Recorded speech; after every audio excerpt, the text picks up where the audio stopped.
Kembali lagi bersama saya Ridho Handaka. Kali ini kita akan melanjutkan video mengenai pembahasan desain organisasi gitu ya.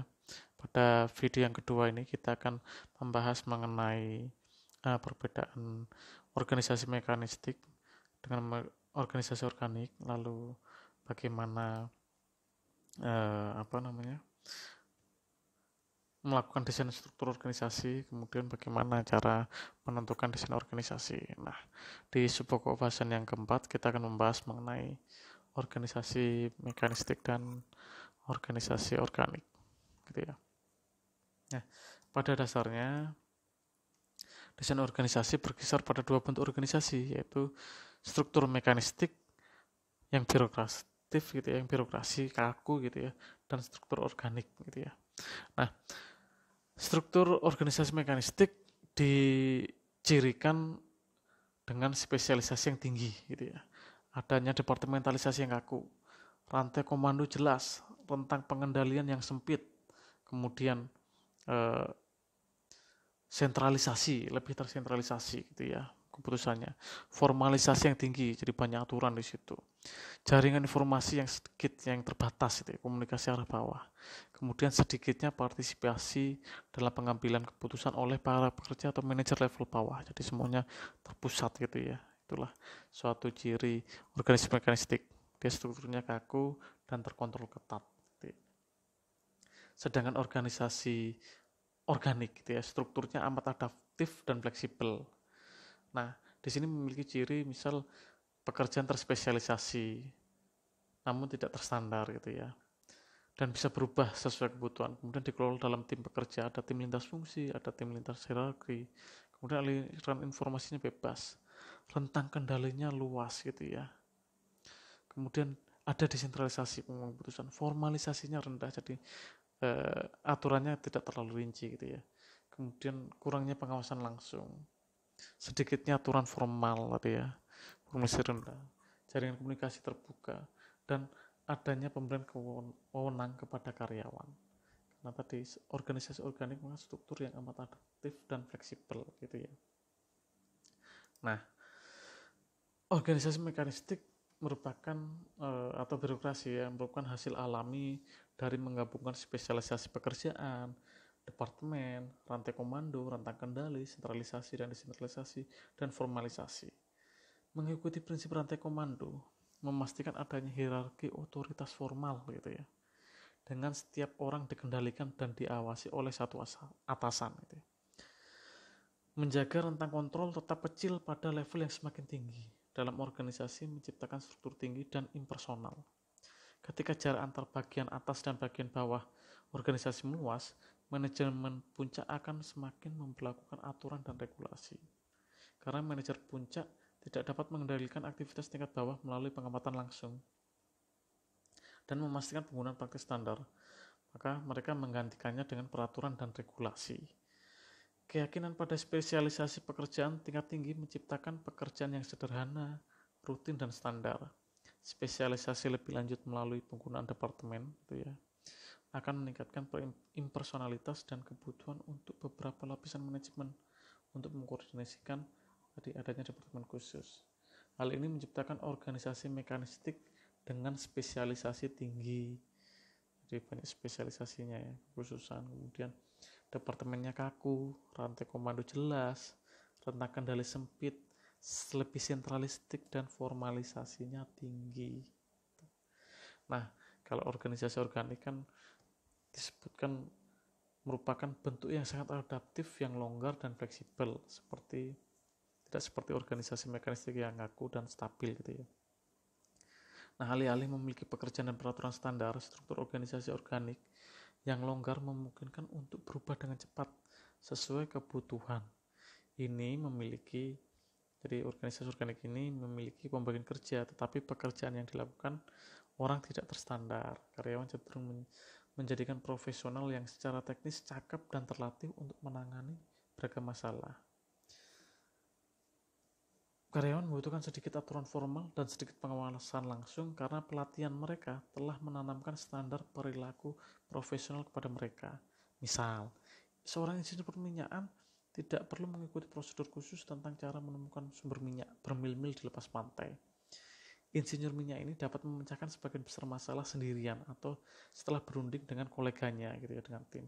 Standar profesional memandu perilakunya. Jadi ada kode etik ya, kayak selain kayak insinyur kayak dokter juga ada kode etik dokter gitu ya. Atau seorang dosen juga sama juga. Organisasi organik memiliki sentralisasi yang rendah sehingga profesional dapat merespon dengan cepat terhadap masalah, sehingga manajer tingkat atas tidak dapat diharapkan memiliki keahlian untuk membuat keputusan yang diperlukan karena sudah diselesaikan di tingkat bawah itu ya. Nah, itulah perbedaan antara organisasi mekanistik dan organik gitu. Nah, dalam melakukan desain struktur organisasi di pokok bahasan yang kelima, dalam membuat keputusan secara struktural, manajer memiliki desain umum yang bisa dipilih dalam desain struktur organisasi, yaitu desain organisasi tradisional dan desain organisasi kontemporer gitu ya. Nah, ini akan kita bahas satu-satu, apa itu desain organisasi tradisional dan desain organisasi kontemporer gitu ya. Desain organisasi tradisional gitu ya. Desain organisasi tradisional apa sih gitu ya?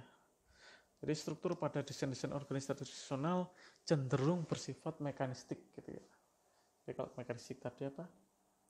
Kaku gitu ya, lebih formalitas gitu ya. Nah, desain organisasi tradisional ini terdiri atas struktur yang simple, struktur yang fungsional, dan struktur yang divisional gitu ya. Nah, struktur yang simple tadi, desain organisasi dengan sedikit departementalisasi, rentang kendali luas, otoritas terpusat, dan sedikit formalisasi. Jadi karena kan organisasi sedikit, departementalisasi sedikit, maka aturannya juga sedikit gitu ya. Lalu struktur fungsional, desain organisasi mengelompokkan spesialisasi kerja serupa, itulah desain organisasi tradisional tadi. Dengan struktur fungsional dia karena kita tadi belajar mengenai struktur di 6 elemen, mereka ada struktur fungsional lah, jadi dikelompokkan dalam spesialis kerja gitu ya. Kemudian contohnya misal berdasarkan fungsi keuangan, HRD, Research and Development, dan lain-lain. Kemudian struktur yang ketiga, struktur divisi. Struktur organisasi yang terdiri dari unit atau divisi yang terpisah dengan otonomi terbatas, semi otonom, dan kendali di perusahaan induk. Nah, sebagian besar perusahaan mulai sebagai usaha wirausaha menggunakan struktur sederhana, simple gitu ya. Jadi di struktur sederhana, desain organisasi dengan departemen yang rendah gitu ya. Kemudian rentang kendali yang luas, otoritas wewenang gitu ya. Namun saat karyawan ditambahkan, sebagian besar tidak tetap sebagai struktur sederhana. Strukturnya cenderung menjadi lebih terspesialisasi dan diformalkan, peraturan diperkenalkan, pekerjaan menjadi terspesialisasi, departemen dibuat, tingkat manajemen ditambah, dan organisasi menjadi semakin birokratis ya. Jadi dari simple ke fungsi ke divisional, karena tradisional tadi kan lebih identik ke tadi mekanistik gitu ya. Nah, ketika sudah ditambahkan makin birokratis, pada titik ini manajer mungkin memilih struktur fungsional atau struktur divisi, karena struktur fungsional tadi desain organisasi mengelompokkan ke spesialis pekerjaan yang serupa gitu ya. Anda dapat menganggap atau membayangkan struktur fungsional ini sebagai departementalisasi fungsional yang ditetapkan atau yang diterapkan pada seluruh organisasi. Sedangkan struktur divisi tadi, struktur organisasi yang terdiri dari unit bisnis atau divisi yang terpisah. Dalam struktur divisi memiliki otonomi terbatas, semi otonom, dengan manajer divisi yang memiliki wewenang atas unitnya dan bertanggung jawab sebagai pengawas eksternal untuk mengkoordinasikan dan mengendalikan berbagai divisi, dan seringkali menyediakan layanan pendukung seperti keuangan dan hukum gitu ya. Nah, bila kita gambarkan dalam bentuk bagan gitu ya. Ini sini ada kekuatan dan kelemahan, simple dan structure gitu ya. Nah, apa sih kekuatan dan kelemahan dari struktur sederhana misal gitu ya. Jadi apa sih struktur sederhana itu, apa sih kekuatannya? Misal cepat, fleksibel, hemat pemeliharaannya, akuntabilitasnya jelas. Namun kelemahannya tidak sesuai ketika organisasi berkembang, ditambahin orang, ditambahin pekerjaan teman organisasi, ya tidak cocok ya. Mengendalikan pada satu orang terlalu berisiko gitu. Kemudian muncullah struktur fungsional gitu ya. Apa sih kekuatan struktur fungsional? Nah, kekuatannya adalah keuntungannya penghematan biaya dari spesialisasi, karena ada skala ekonomis, meminimalkan duplikasi dari orang dan peralatan, kemudian karyawan dikelompokkan dalam tugas yang serupa. Itu kelemahannya ketika kita mengejar sasaran fungsional, bisa menyebabkan manajer kehilangan arah tentang apa yang terbaik bagi organisasi secara keseluruhan. Spesialis fungsional ini menjadi terisolasi dan hanya punya sedikit pemahaman tentang apa yang dikerjakan oleh unitnya. Nah, kemudian bagaimana struktur divisi? Kekuatannya struktur divisi ini berfokus pada hasil, namun kelemahannya duplikasi kegiatan sumber daya akan meningkatkan biaya dan mengurangi efisiensi. Itulah kita memilih organisasi tadi, apakah organisasi tradisional pakai struktur sederhana, fungsi, atau struktur divisi. Nah, kita sekarang ke desain organisasi kontemporer. Nah, di desain organisasi kontemporer ini, seperti yang Anda lihat tadi ya, struktur dan desain organisasi atau pendesainan ulang adalah tugas manajerial yang penting gitu ya. Nah, di sini ada desain organisasi yang lebih ramping, fleksibel dan inovatif sehingga dapat sesuai dengan lingkungan saat ini dan lebih dinamis dan kompleks. Jadi ketika Anda perlu menyadari bahwa keputusan pengorganisan tidak hanya penting bagi manajer tingkat atas, manajer di semua tingkatan mungkin harus berurusan dengan spesialisasi pekerjaan, otoritas, keputusan tentang kendali. Nah, pada pertemuan ini kita akan melanjutkan diskusi atau melanjutkan pembahasan mengenai fungsi organisasi dengan melihat desain organisasi kontemporer. Manajer mungkin menemukan bahwa desain tradisional sering tidak cocok gitu ya dengan lingkungan sekarang yang lebih dinamis dan kompleks. Maka di desain organisasi kontemporer ini kita lebih ke organisasi yang fleksibel, inovatif. Dengan kata lain, organisasi harus lebih organik gitu ya. Jadi ada mekanistik, ada organik. Kalau organik kan seperti kita tahu merupakan organisasi yang strukturnya adaptif dan fleksibel gitu ya. Nah, di sini dibagi jadi 3 gitu ya. Ada struktur tim gitu ya, struktur tim, kemudian struktur matriks dan proyek, dan organisasi tanpa batas. Di organisasi tanpa batas ini ada organisasi virtual, ada organisasi gugus tugas atau komite ad hoc gitu ya. Kemudian ada inovasi terbuka. Nah, kita akan bahas mengenai struktur tim terlebih dahulu. Nah, organisasi berdasarkan struktur tim ini bentuknya di mana keseluruhan organisasi terdiri dari tim kerja. Di tim kerja ini bisa task force gitu ya, atau kelompok yang melakukan tugas-tugas organisasi. Pemberdayaan pekerja sangat penting karena tidak ada wewenang manajer dari atas ke bawah gitu. Nah, di sini ada struktur tim gitu ya, tim struktur gitu ya.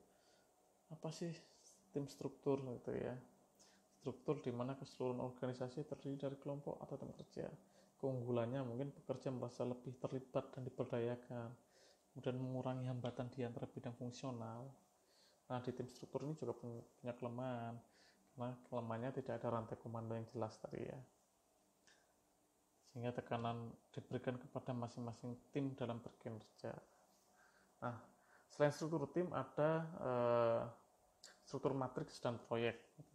Apa sih gitu ya struktur matriks dan proyek itu? Para spesialis atau pakar dari berbagai departemen fungsional bekerja bersama dalam proyek yang dipimpin oleh seorang manajer proyek. Jadi matriks project structure itu merupakan struktur yang menugaskan para spesialis dari berbagai bidang fungsional untuk bekerja dalam proyek, tapi akan kembali ke bidang mereka setelah proyek tersebut selesai. Proyek merupakan struktur di mana pekerja secara kontinu memberikan kontribusi dalam proyek. Begitu satu proyek selesai, para pekerja beralih ke proyek berikutnya. Keunggulan dari matrix project structure ini desainnya luas gitu ya dan fleksibel, dapat merespon perubahan lingkungan, pengambilan keputusan lebih cepat. Kekurangannya, rumitnya menugaskan orang ke dalam proyek karena kan banyak rawan terjadi konflik gitu ya, pekerjaan dan kepribadian karena kan beberapa spesialis kumpul di situ ya. Nah, kemudian ada organisasi tanpa batas gitu ya. Nah, ini ada organisasi boundaryless structure, yaitu desain struktur organisasi yang tidak didefinisikan, tidak terdefinisi atau terbatas pada bisa batas horizontal, vertikal, atau eksternal yang dikenakan oleh struktur yang telah ditentukan.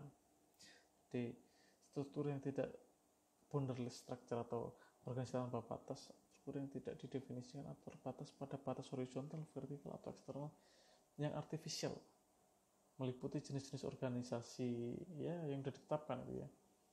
Ada dua jenis batasan pada organisasi tanpa batas, ada internal dan eksternal gitu ya. Batasan horizontal yang ditanamkan oleh spesialisasi kerja dan departementalisasi, serta batasan vertikal yang memisahkan pekerjaan berdasarkan level organisasinya. Jadi, secara internal ada batasan horizontal, ada batasan vertikal. Kalau horizontal tadi ada spesialisasi kerja atau antar departemen, gitu ya. Vertikal memisahkan pekerja berdasarkan level, jadi antar manajer atas, menengah, bawah, jadi sesuai kewenangannya itu. Jadi ada batasan.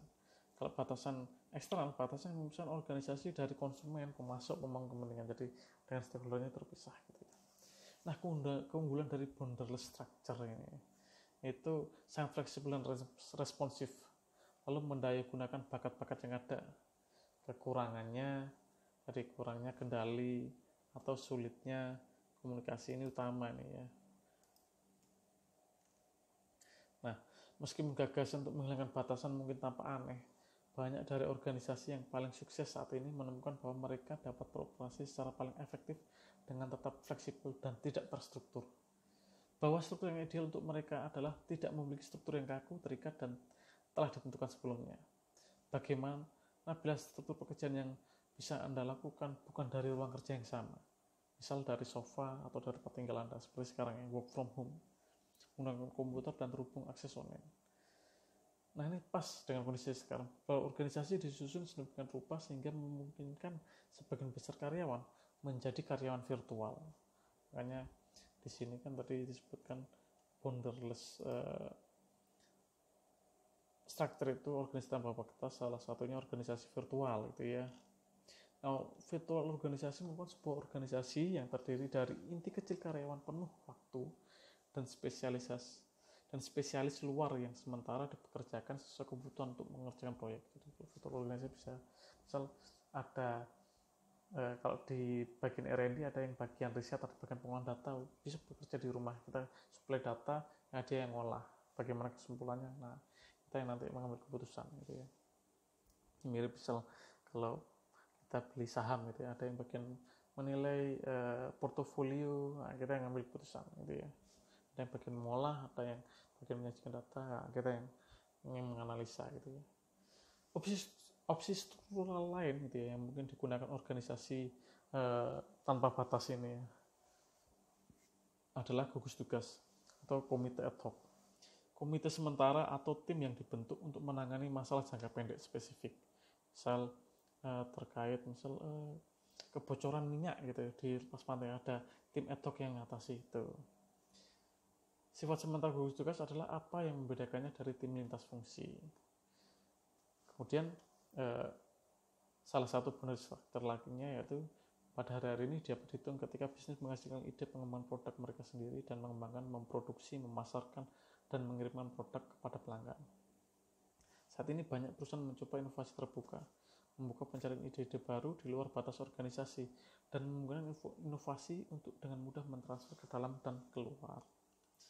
Dan ada telecommuting, suatu pengaturan kerja di mana karyawan bekerja di rumah dan dihubungkan ke tempat kerja dengan komputer. Nah, telecommuting itu ya. Nah, telekommuting ini kalau di beberapa literatur mungkin model atau perjanjian kerja di mana karyawan memperoleh fleksibilitas kerja dalam hal tempat dan waktu. Nah, ini lagi digodok di Kementerian Keuangan tuh ada flexible working system gitu ya. Jadi bisa bekerja di mana aja ya. Mungkin kalau yang contoh bisa bekerja di mana saja, contohnya dosen gitu ya.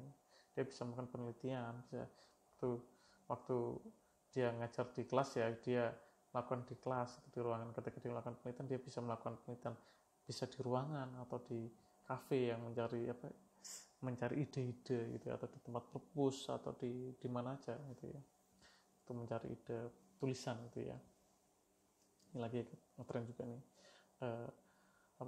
model struktur telekommuting, jadi pengaturan kerja pada karyawan gitu ya, bekerja di rumah dan dihubungkan ke tempat kerja dengan komputer.